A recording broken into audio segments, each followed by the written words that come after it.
Bapa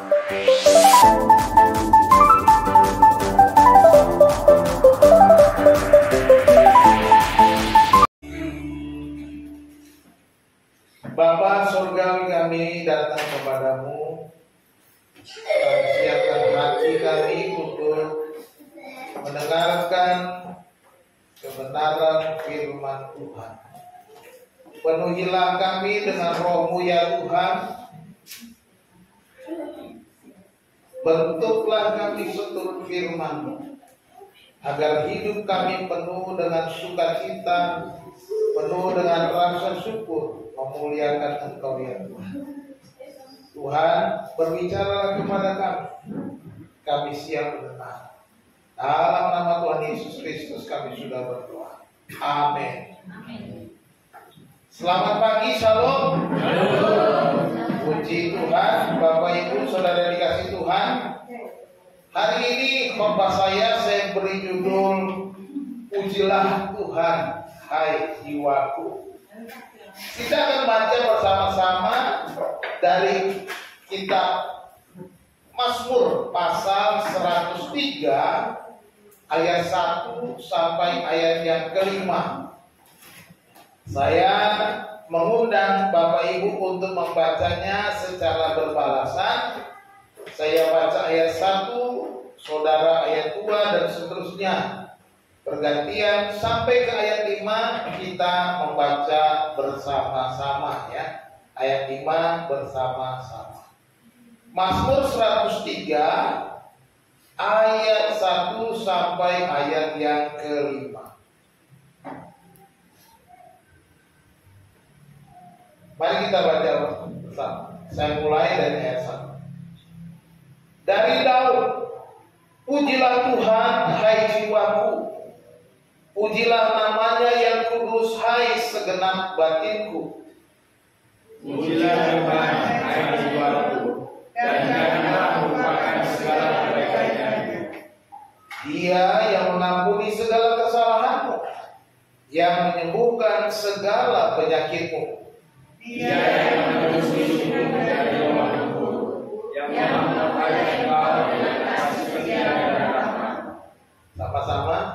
Dia yang memuaskan hasratmu dengan kebaikan, sehingga masa mudamu menjadi baru seperti pada burung raja wali. Amin.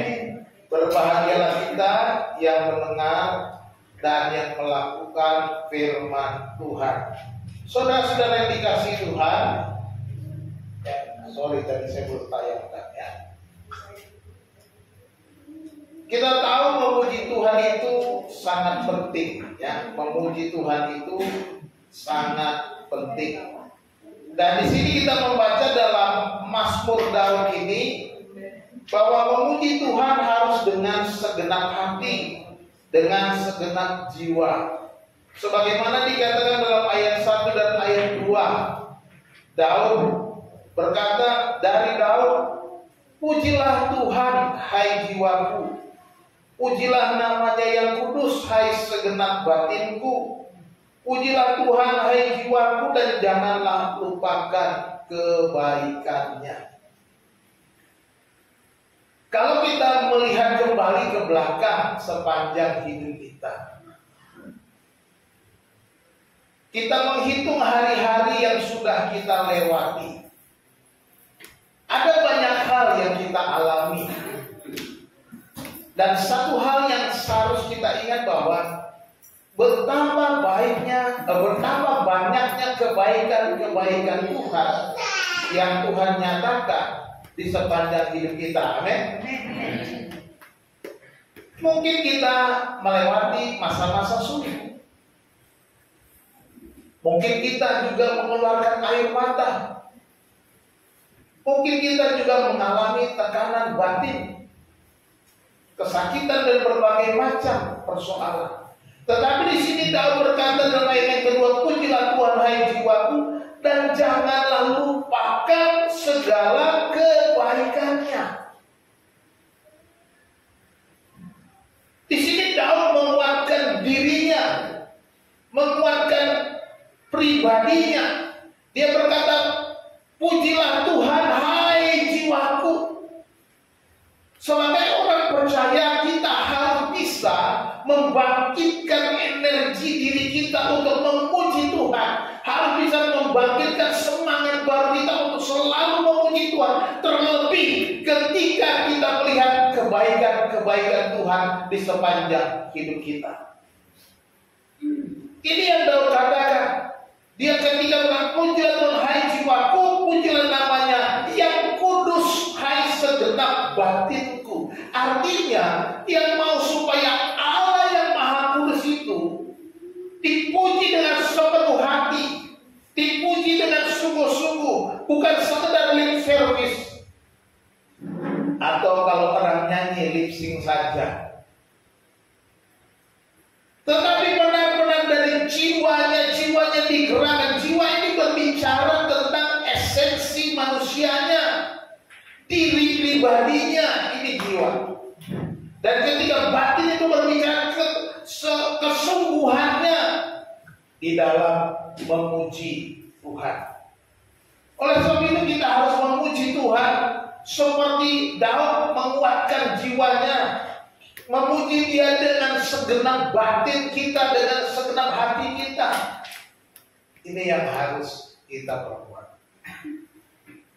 Bapak Ibu, dari Mazmur 103 ini kita akan melihat ada dua hal penting, alasan di mana kita harus memuji Tuhan.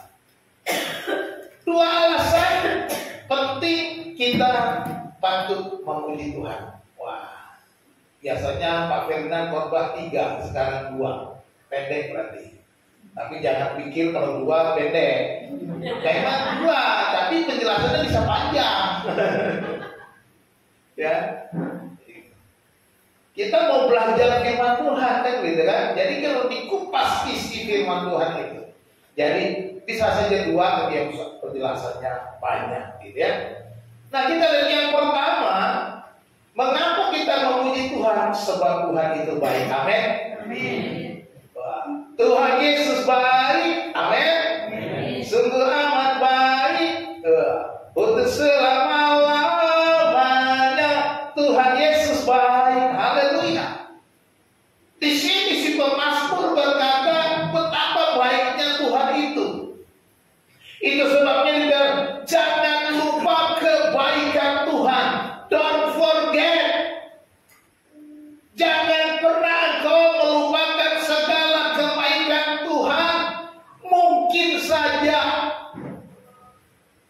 kau pernah kecewa, kau pernah sakit hati, engkau pernah menangis, engkau pernah mengalami ancaman. Justru di dalam setiap peristiwa itu Tuhan bekerja mendatangkan kebaikan. Sebab Dia berkata, bagaimana apa?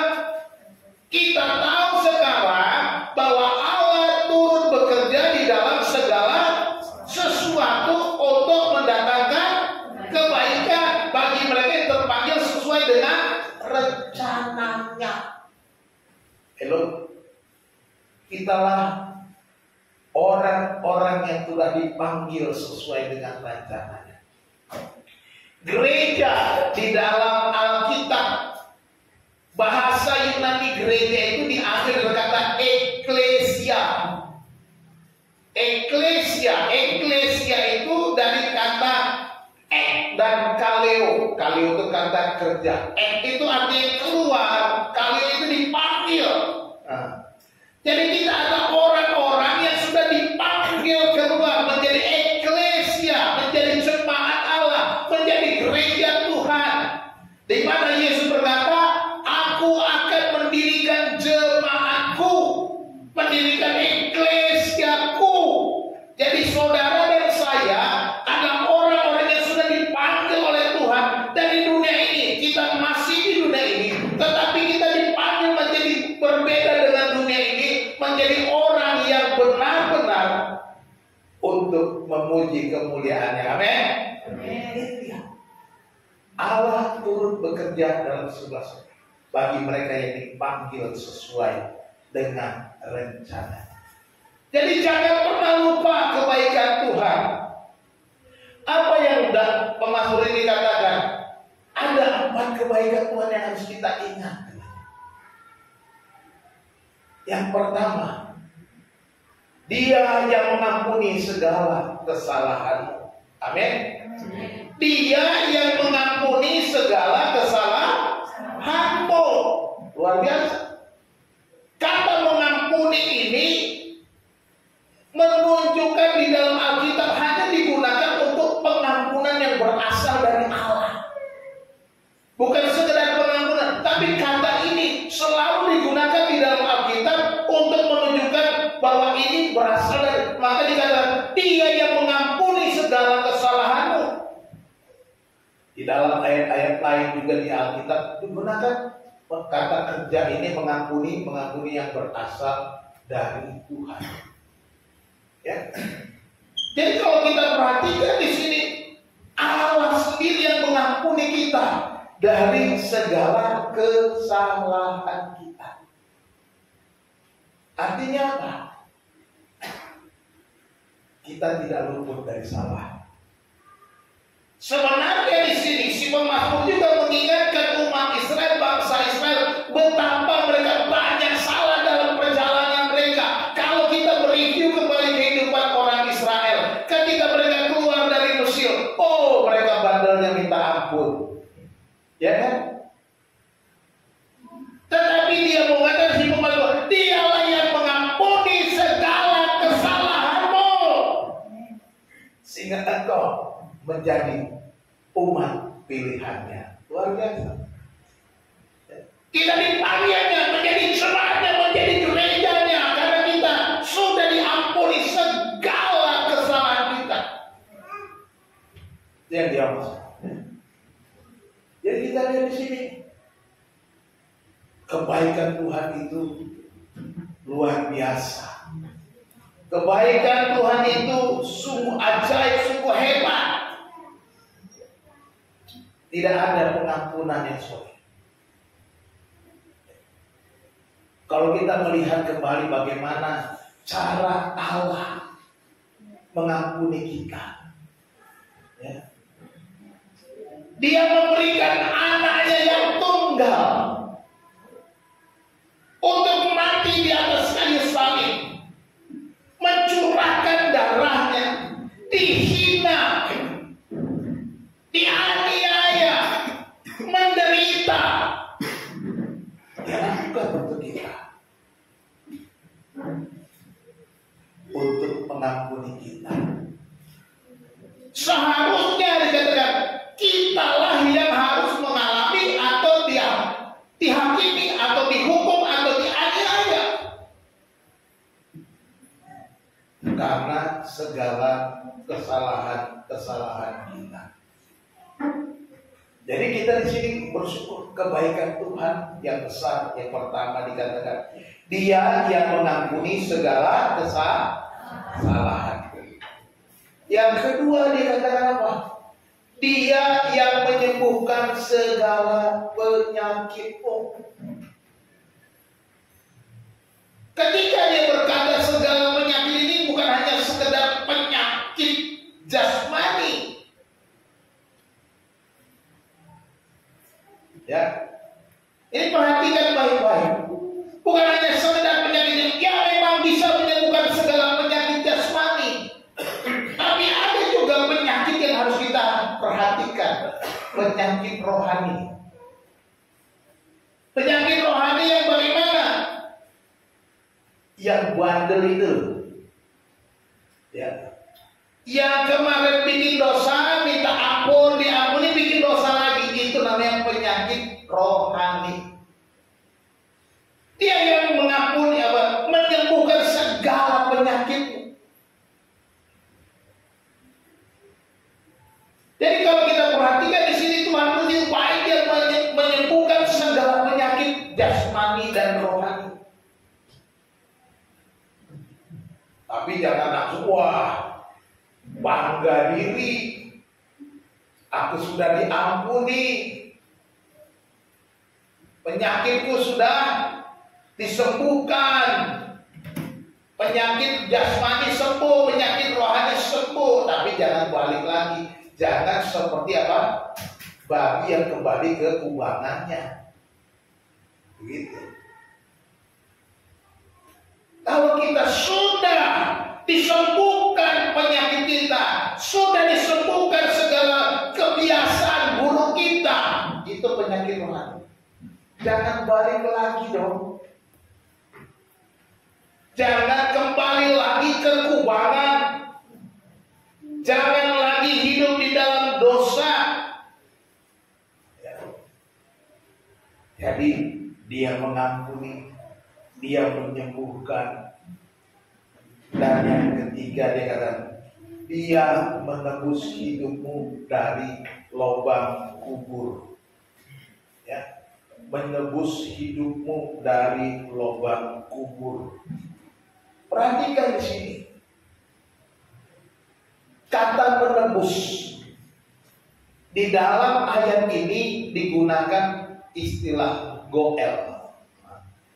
Kata goel ini bahasa asli ya, nggak apa-apa bahasa asli Ibrani, harus tahu. Saudara-saudara kita aja mereka belajar bahasa Arab, saudara belajar bahasa Ibrani. Goel ini artinya penebusan yang dilakukan oleh saudara yang dekat. Contohnya Ruth. Ruth itu ketika ikut Naomi ke Bethlehem, kembali ke Bethlehem, kemudian dia harus ditebus oleh saudara Naomi yang dekat.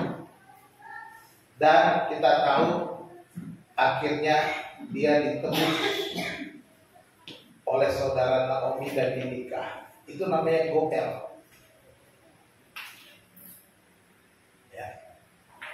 Nah di sini Allah bertindak sebagai kerabat dekat saudara, bertindak sebagai orang yang dikatakan aku ini kerabatmu, aku ini saudaramu, aku ini yang bisa menebusmu, aku ini yang bisa melakukannya sehingga engkau tertebus, engkau tidak lagi menjadi budak, tetapi engkau menjadi orang merdeka, engkau sudah aku buat menjadi bagian dari hidupku.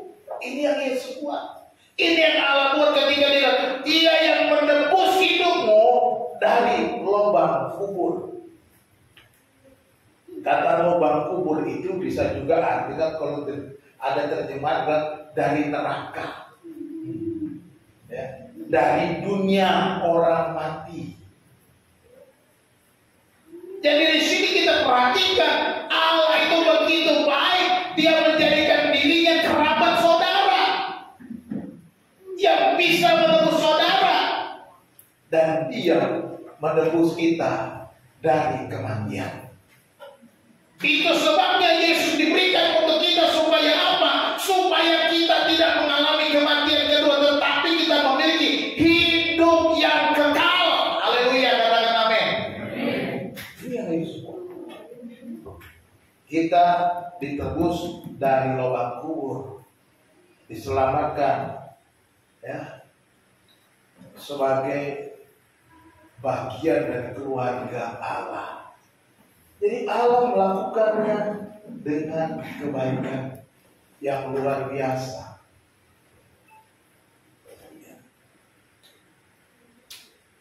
Seperti Boas menebus Ruth menjadi istrinya. Itu yang goel, digunakan kata goel. Di sini juga digunakan kata goel. Allah yang menebus kita. Ini kalau orang Ibrani bacanya dia ngerti. Makanya saya jelaskan kepada kita supaya kita paham. Bagi orang Ibrani budayanya begitu. Kalau menebus itu harus kerabat dekat. Dan dikatakan oleh penulis Mazmur ini, Allah adalah kerabat dekat yang menebus engkau dari kematian. Yang keempat, Tuhan itu baik, yang kebaik, yang memahkotai engkau dengan kasih setia dan rahmat.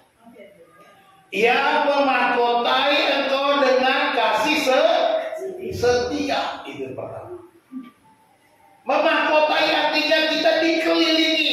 Kata kerja itu memahkotai, sudah bisa mengerti. Kita itu dikelilingi, bukan hanya sekedar diberi mahkota secara harfiah, kita bisa membayangkan kita dimahkotai dengan kasih setia. Tetapi juga ini berarti kita dikelilingi oleh kasih tersetia Tuhan, dan rahmatnya, kasih setia dan rahmatnya. Belas kasihan Tuhan, keseknya Tuhan, kemurahan Tuhan. Kita dikelilingi dengan segala kebaikan, segala kemurahan Tuhan. Luar biasa. Betapa baiknya Engkau Tuhan, kasih-Mu tiada berkesudahan. Ini yang menggambarkan bahwa kita dikelilingi dengan segala kasih setia dan rahmatnya Tuhan. Luar biasa. Kalau kita menyadari ini, sebagai orang percaya, seharusnya kita tidak perlu khawatir. Kita tidak perlu takut menghadapi apapun persoalan kita di dunia. Sebab apa? Tuhan sudah mengelilingi kita dengan kasih setianya, dengan rahmatnya, belas kasihannya. Apa yang kita kurang lagi? Apa yang kita takutkan? Kalau Tuhan sudah mengelilingi kita dengan semua itu, luar biasa kebaikan Tuhan. Engkau dilingkupi kebaikan Tuhan, engkau dilingkupi dengan kasih setia, dilingkupi dengan rahmatnya. Ini suatu berkat yang luar biasa besar, yang tidak akan pernah kita dapatkan daripada yang lain. Dimanapun tidak akan pernah kita dapatkan hal ini. Ini situasi yang luar biasa. Tuhan itu baik. Pujilah Tuhan, hai jiwaku. Pujilah Tuhan dengan segenap batinku. Pujilah, dan jangan lupakan segala kebaikannya. Sebab Tuhan itu baik, katanya. Dia mengampuni kesalahanmu, Dia menyembuhkan penyakitmu, Dia menebus hidupmu, Dia memahkotai engkau dengan kasih setia dan rahmat. Apa yang kurang kebaikan Tuhan? Apa yang kurang? Coba ngaca. Masih ingat ketika 3 capres diundang mata najwa menghadap kaca cermin. Coba kita ngaca gitu ya, kira-kira gitu. Masing-masing ada yang berani menghadap kaca, ada yang takut, ya kan? Tapi kalau kita ngaca artinya apa? Coba ngaca dirimu, bandingkan dengan kebaikan Tuhan. Kita nggak ada apa-apanya. Kalau kita mengajar, wah, betapa buruk saya, betapa jeleknya saya, betapa rusaknya saya. Kalau kita lihat semua kehidupan kita, dosa-dosa kita, kesalahan kita, kebandelan kita, ke semua perbuatan-perbuatan kita yang sudah kita lakukan, wah, nggak pantas dengan semua ini, nggak pantas. Tetapi inilah yang Yesus lakukan, inilah yang Allah lakukan bagi kita. Kebaikannya bukan karena engkau baik, kebaikannya sebab Dia baik. Amin. Bukan karena inilah kasih yang besar. Karena begitu besar kasih Allah akan dunia ini, sehingga Ia telah mengaruniakan anaknya yang tunggal, supaya setiap orang yang percaya kepadanya tidak binasa, melainkan beroleh hidup yang kekal. Haleluya.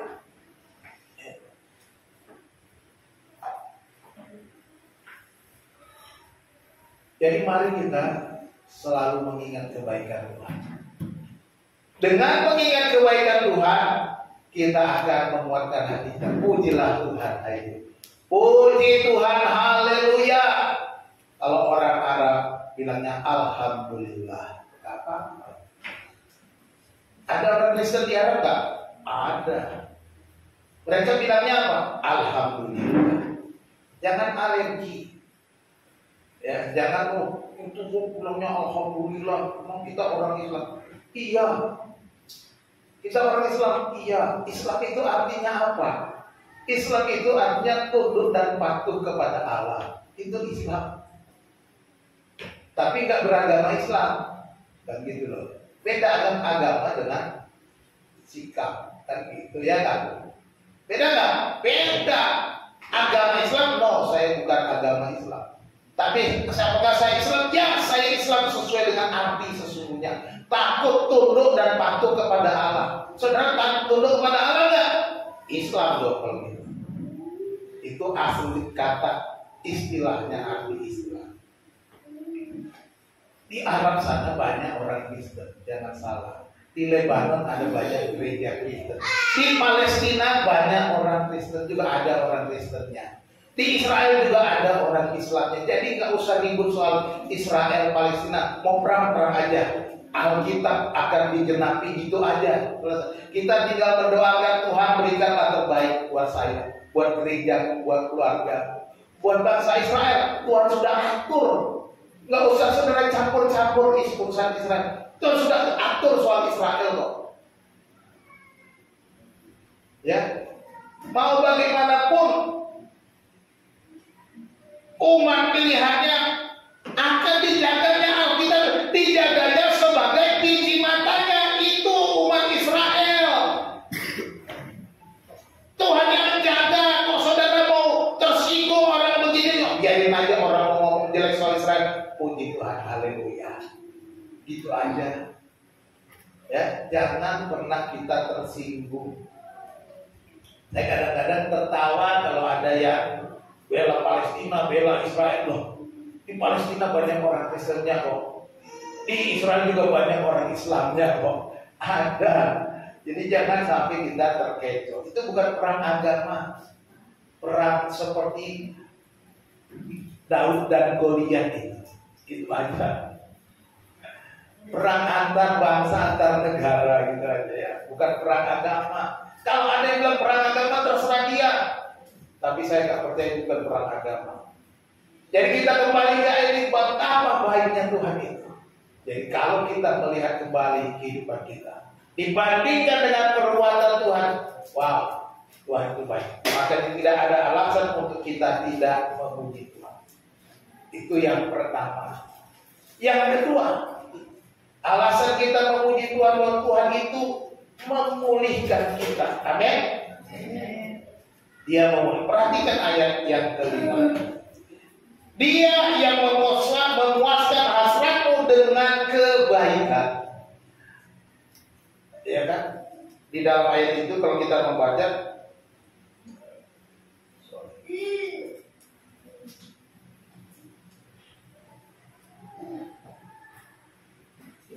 balik ke ayatnya.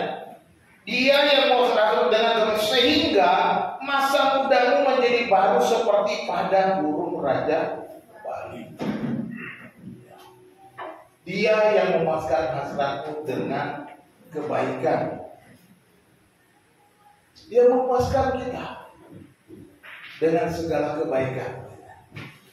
Ayat ini menggambarkan betapa Tuhan itu memuaskan jiwa kita, hasrat kita.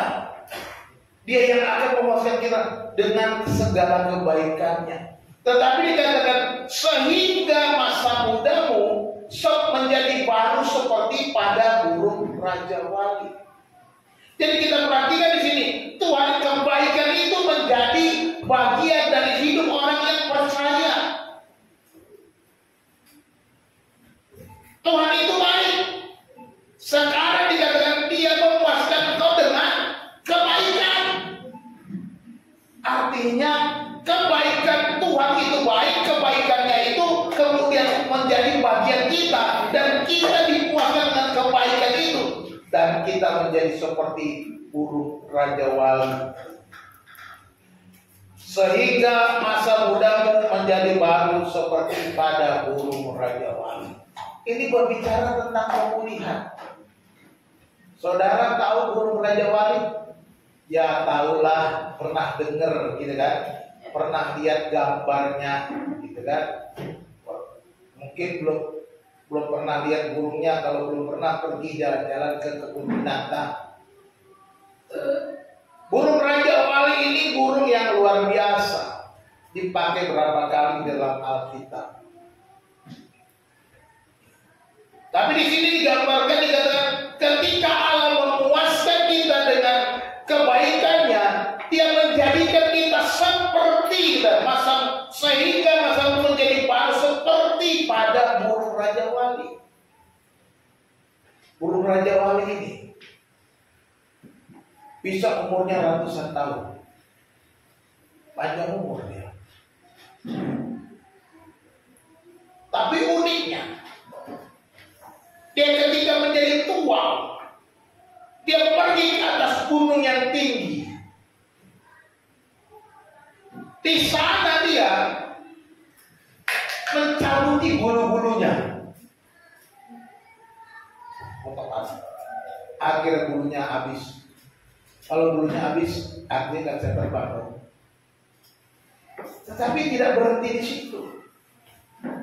Ketika bulu-bulunya sudah tercabut, kemudian keluar bulu yang baru yang kuat yang bisa membuat dia terbang lebih tinggi lagi.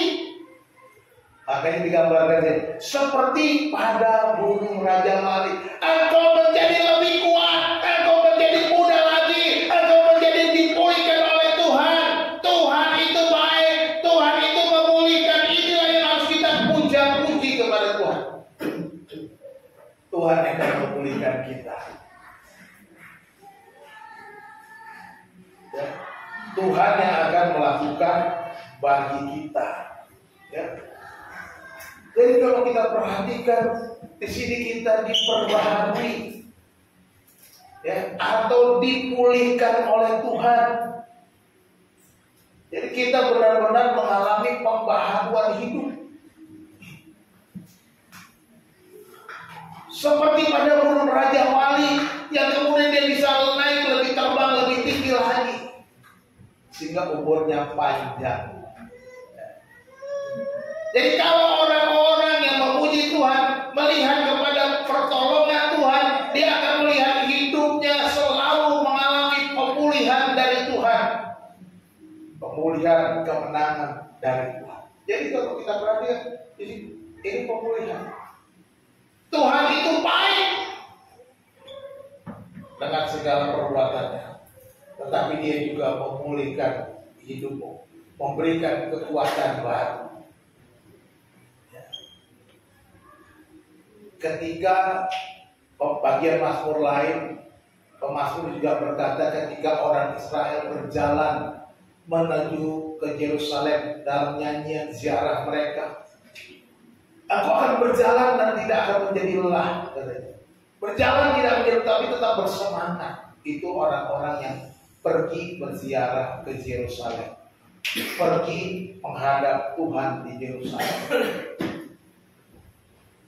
Seharusnya orang-orang percaya seperti saudara dan saya yang benar-benar mau mencari Tuhan akan diberikan semangat yang baru. Semangat terus, karena dia janjikan kita akan diberikan masa muda seperti pada burung Raja Wali. Dia memberikan kita kekuatan. Mungkin kita mengalami kelemahan. Mungkin kita mengalami masa di mana kita mencabuti bulu-bulu kita. Tetapi akan datang Tuhan memberikan kekuatan baru. Tuhan memberikan bulu-bulu kita tumbuh lagi, supaya kita bisa terus kuat menghadapi segala macam tantangan, menghadapi badai yang besar. Kita bisa terbang lebih tinggi seperti pada burung Raja Wali. Tuhan mau hanya kebaikan dan anugerah Allah. Hanya kebaikan dan anugerah Allah yang dapat memberikan kepuasan jiwa kita. Di mana dikatakan Dia memuaskan hasrat. Kebaikan Allah, anugerah Allah, inilah yang memuaskan jiwa kita. Dan kita melihat bahwa Tuhan selalu bekerja dengan cara yang ajaib, dengan cara yang tadi kita nyanyikan sebelum kita dengar firman. Bagi Tuhan tak ada yang mustahil. Bagi Tuhan tak ada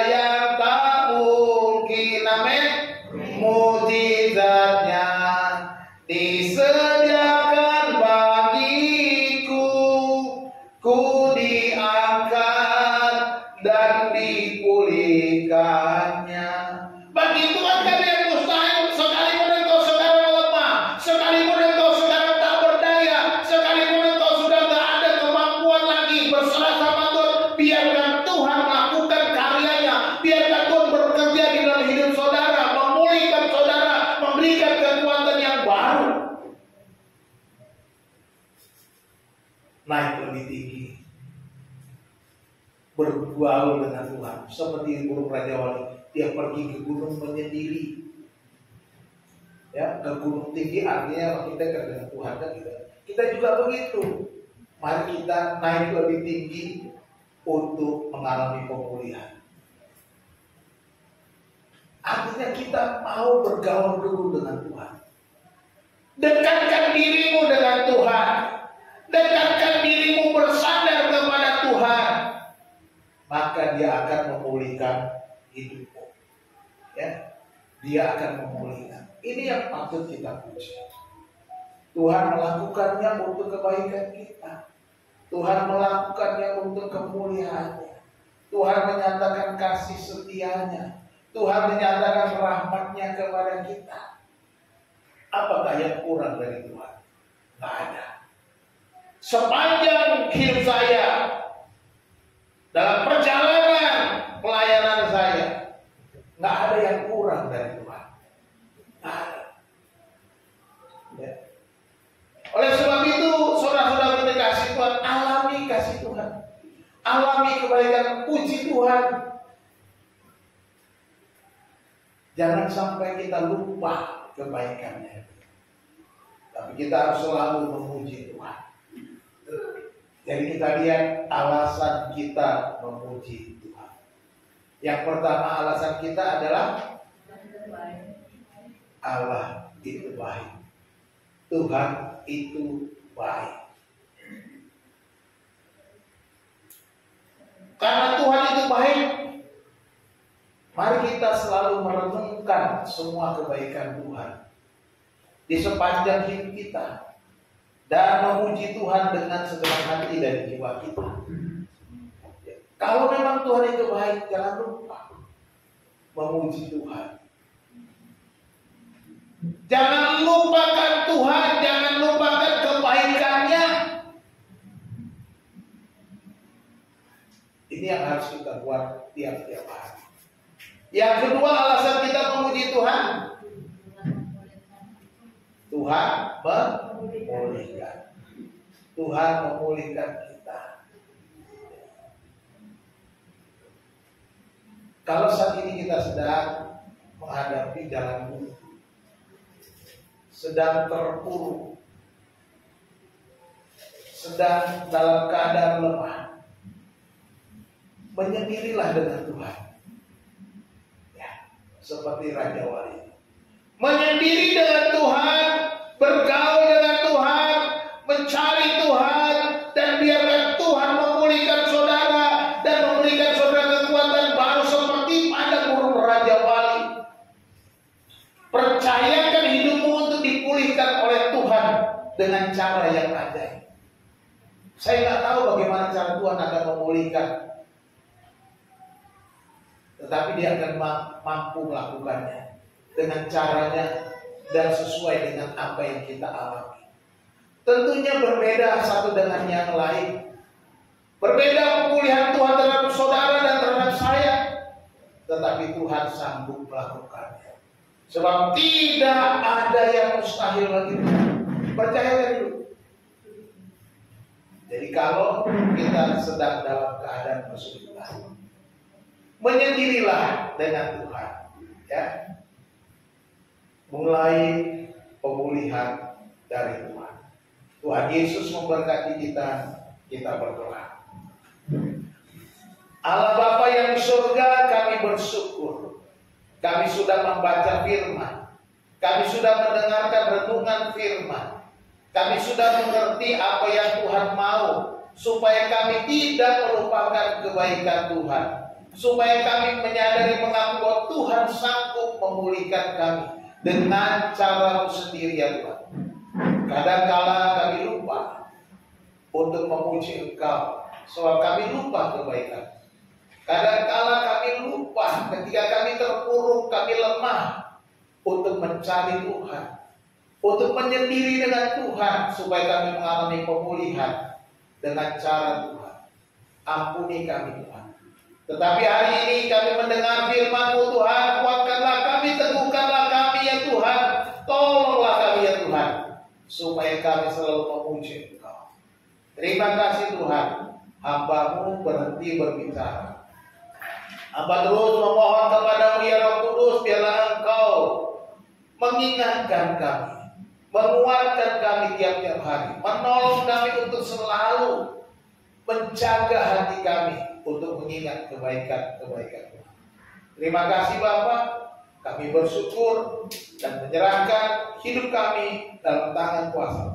Di dalam nama Tuhan Yesus Kristus kami berdoa. Haleluya. Amin.